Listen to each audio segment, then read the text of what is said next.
What if I told you that the most powerful version of you isn't the one who always smiles, gives, and sacrifices, but the one who embraces her dark feminine energy? This isn't about cruelty or manipulation. It's about reclaiming your confidence, protecting your self-worth, and mastering the subtle psychology that shifts power in relationships. The world respects a woman who knows her value, but it bows to the one who refuses to let anyone define it. Have you ever felt your kindness mistaken for weakness? Your love taken for granted? If so, this message is for you. Imagine sitting across from someone you care about, pouring your heart out, defending and explaining yourself, yet their attention drifts. The harder you try, the less they hear. Sometimes over-explaining is what makes your voice fade into background noise. Silence, paradoxically, carries far more weight than words. It isn't passive, it commands, unsettles, and triggers deep psychological responses. When you resist the urge to over-clarify, you disrupt the dynamics that thrive on your endless giving. You become a mirror, forcing others to confront themselves. Silence awakens attention, much like a quiet child draws a parent's focus. Over-talking trains people to tune you out. Withdrawing draws them in. For those who grew up walking on eggshells, silence can feel frightening, like rejection or abandonment. That's why many rush to fill it. Yet true healing lies in stillness. It is here, in the quiet, that you learn to tolerate your own presence, to find validation within yourself rather than seeking it from others. The dark feminine understands that power is not in chasing attention, it's in claiming it through your absence, your calm, and your unshakable presence. Trauma recovery is never just about moving on. It's about reclaiming the pauses, those sacred spaces where your nervous system learns that stillness does not equal danger. Imagine a high-value woman walking into a room. She doesn't rush to explain herself, doesn't chatter nervously to fill the space. She simply is. The room adjusts to her. This is the essence of dark feminine silence, not submission, but sovereignty. It declares, I do not need to convince you of my worth, chase your understanding, or fill the space with noise to be noticed. And that is precisely what makes it unsettling. When you stop speaking, others are left alone with their thoughts. They wonder, what is she thinking? Why isn't she reacting as before? In that small uncertainty, the balance of power shifts. Those who once dismissed your voice now lean in, trying to read the silence that once intimidated you. Can you bear your own silence long enough to let it transform you? To stop explaining? To sit steady and unshaken while others scramble to understand? In that quiet, your true presence emerges, magnetic and unshakable. Boundaries are inseparable from this power. Imagine someone requesting entry into your home, your space, your energy. You yield not from desire, but from discomfort in saying no. Slowly, your inner world is invaded, and you no longer recognize yourself. Boundaries aren't rejection, they are recognition of where you end and another begins. Without them, emotional bonding distorts, feeding subtle coercion rather than respect. Many women resist this power, conditioned to equate love with sacrifice, or saying no with coldness. High-value women understand boundaries as living membranes, flexible yet firm. They can open the gate, but they also know when to close it. Saying no without guilt teaches others that your love has depth and definition. Your silence, your boundaries, and your stillness together reclaim your power, transforming relationships and revealing your unshakable sovereignty. You are signaling that your self-worth cannot be bought with approval or stolen through manipulation. In that moment, the process of healing begins not just with others, but with yourself. Yet, for many who have survived trauma, boundaries feel dangerous. If no once led to punishment or withdrawal of love, every cell associates it with abandonment. Saying yes feels safer, even at the cost of your soul. In adulthood, this wound repeats itself in toxic relationships where you shrink yourself to maintain attachment. But when you finally risk displeasing someone to protect yourself, discomfort rises, guilt, fear, but beneath it lies freedom. Boundaries are like fire. Too little leaves you cold and vulnerable. Too much isolates, Feminine boundaries are a steady flame, warm enough to invite, strong enough to protect. They say, I welcome you, but I do not need you to survive.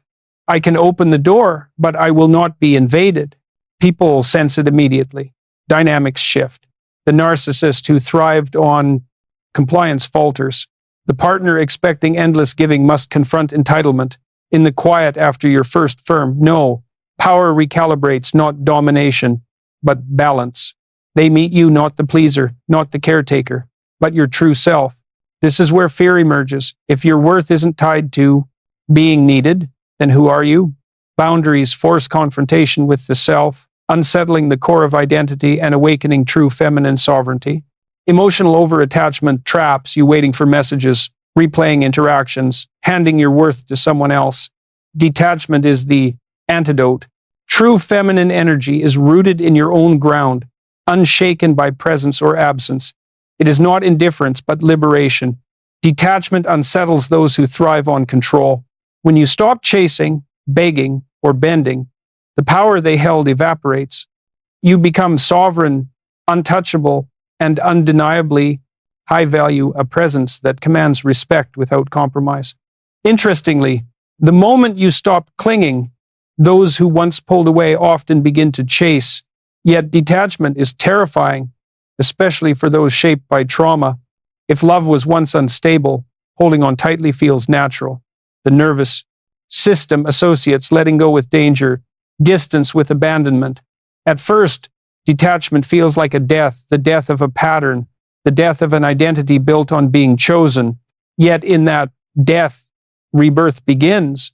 Imagine a bird that has lived its life in a cage.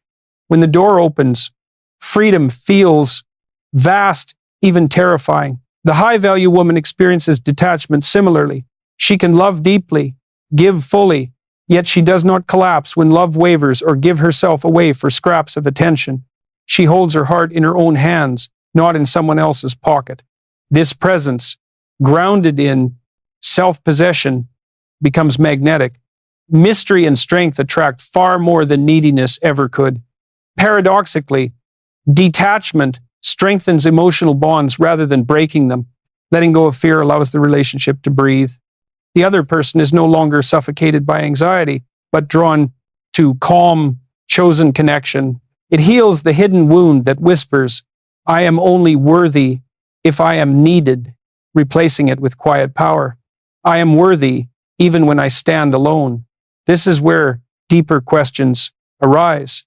If your worth is no longer defined by the chase, by who stays or leaves, what becomes of the part of you that once defined itself through suffering? In this liberated silence, you glimpse a strength that unsettles not only others, but yourself. Confidence in this shadow form is not about performance, loud laughter, bold dress, or assertive speech, but presence. It is the certainty that you belong wherever you stand.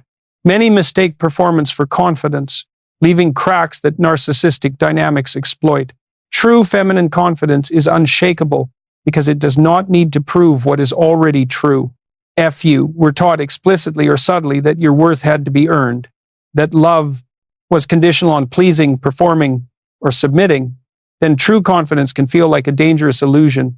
You fear that if you stop performing, you'll be abandoned. So you keep the mask on, smiling, striving, pleasing, even as your soul quietly fractures under the weight of pretense. But magnetic confidence is not performance. It is the unshakable acceptance of imperfection, the courage to stand unapologetically bare. The high-value woman does not need to list her achievements or argue for recognition. Her silence communicates worth. Her refusal to chase conveys dignity. Her stillness becomes a subtle but powerful trigger, unsettling those accustomed to women who overextend themselves for approval. Confidence, then, is rootedness. Picture a tree, some stretch desperately toward light, bending at every breeze. Others remain grounded, immovable, weathering storms with ease. The high-value woman is that tree, unshakable, elemental, unbending. This presence unsettles because it cannot be controlled or manipulated. Yet the shadow of confidence asks a harder question. Who are you when the mask is stripped away? When you no longer perform? When approval is not the currency of your self-worth. What remains? This fear, the fear of being exposed as unworthy, is exactly where growth begins. True emotional bonding emerges when you stand fully seen, without artifice. The refusal to abandon yourself, the willingness to walk alone rather than shrink for comfort, defines shadowed confidence. People around you begin to adjust. Those who once exploited your insecurities falter. Those who cannot meet you at this level fade. Even in heartbreak, when betrayal, loss, or rejection splits the ground beneath you, you are not broken. Pain is the invitation to emotional alchemy, the transformative work that forges depth, power, and a presence that rises beyond ordinary recovery into something almost otherworldly. Alchemy is the ancient art of turning lead into gold, but psychological alchemy is far more radical. It is the ability to transform suffering into strength. This is the essence of feminine energy, the power to take what is unbearable and transmute it into something that sustains and elevates life. Just as the female body bleeds yet nurtures creation, the psyche, when trained, can turn pain into the soil from which new power grows. Of course, the process is excruciating. Emotional bonds leave scars. You give your love, your vulnerability, your time, and when those bonds fracture, the pain feels like proof of failure. Narcissistic dynamics exploit this, convincing women that collapse was their fault, that inadequacy caused the break. Many remain trapped in loops of self-blame, replaying the same triggers, unable to heal because they cannot release the story that they were never enough. Yet if you look closer, the ashes reveal something unexpected. Pain chisels away illusions, exposes who is loyal and who only loved your servitude, and strips away false identities. Emotional alchemy begins when you stop asking, "Why me?" and instead ask, "What is this making of me?" The high-value woman does not escape suffering. She allows it to sculpt her. Betrayal does not define her as broken, it redefines her as sovereign. Memories that once triggered despair now testify to resilience. What she thought would destroy her instead reveals her unshakable core. Like the phoenix, she does not fear fire. She understands that devastation is the prelude to growth. She emerges stronger, radiating quiet authority that unsettles others. But there is risk. Rising from the ashes means leaving behind old roles, dynamics, and relationships that cannot survive her rebirth. Emotional alchemy does not restore the old life, it creates a new one, demanding release of comfort for the wings of transformation. And yet, within that pain lies power. Once awakened, it can never be silenced. Why does this happen? Why do some men, especially those entrenched in narcissistic dynamics, choose emotional withholding as their weapon? Because they know, instinctively, that deprivation wounds deeper than confrontation. Withholding is not mere absence. It is presence twisted into cruelty. It is the hand that refuses to touch, the voice that withholds reassurance, the heart that withholds safety. It constructs an invisible cage where a woman feels compelled to work harder to earn the affection that should have been freely given. Gradually, self-doubt seeps in. Am I too much? Am I not enough? Did I trigger this? These questions are no accident. They are psychological triggers, carefully implanted to erode confidence and distort perception of reality. Remarkably, the human psyche adapts to scarcity. Over time, a crumb of kindness begins to feel like a feast. A fleeting text like love, withholding reshapes a woman's sense of worth, convincing her that scarcity is normal. But love is never meant to be rationed. Connection is not earned through submission. The withholding tactic works because it exploits the feminine instinct to bond, nurture, and restore. She leans in, thinking she must fix the imbalance, unaware that her strength is being used against her. This loop can last years until she begins to fade beneath the weight of unspoken needs, yet withholding is also diagnostic. It reveals the character of those around you. Once recognized, responding to it becomes a choice. Stop chasing, and terror may arise, because the bond feels like oxygen. But slowly, a shift occurs. The craving was never truly for him, it was for being seen, held, cherished. When she redirects that energy, withholding loses its power. The manipulator's control evaporates. His silence becomes his cage, not hers. And in that quiet, once feared, she discovers something profound. The space that once tormented her becomes the birthplace of unshakable strength, fierce, sovereign, and free. There is a loneliness that can settle even when someone is physically beside you. You might lie awake at night, the rhythm of their breath close, their body near, and yet feel as if you are dissolving into a silence that swallows you from within. The wound is not the absence of company, it is the absence of recognition. To be unseen, unheard, unacknowledged is one of the deepest exiles a human being can endure. Yet countless women remain in relationships where this daily erasure is mistaken for stability, convincing themselves that the emptiness is safer than confrontation. And still, what does it do to the mind when your very presence is treated as if it carries no weight? This invisibility is not accidental, it is a subtle psychological trigger dressed as normalcy. It teaches you, step by step, that your emotions are too much, that your need for connection is excessive, that your very existence is a burden. Awaken in your life right now. Silence, boundaries, detachment, or rebirth. Share your thoughts in the comments. I read everyone, and your story might inspire our next conversation. If this message resonates, hit like to help more women discover their power. Share it with someone ready to reclaim her strength. And subscribe if you're ready to journey deeper into feminine transformation. And before you go, what topic should we explore next? Drop your ideas in the comments. This space isn't just mine, it's ours. Together, we rise. So will you step fully into your dark feminine energy, or keep letting the world define your worth? The choice is yours.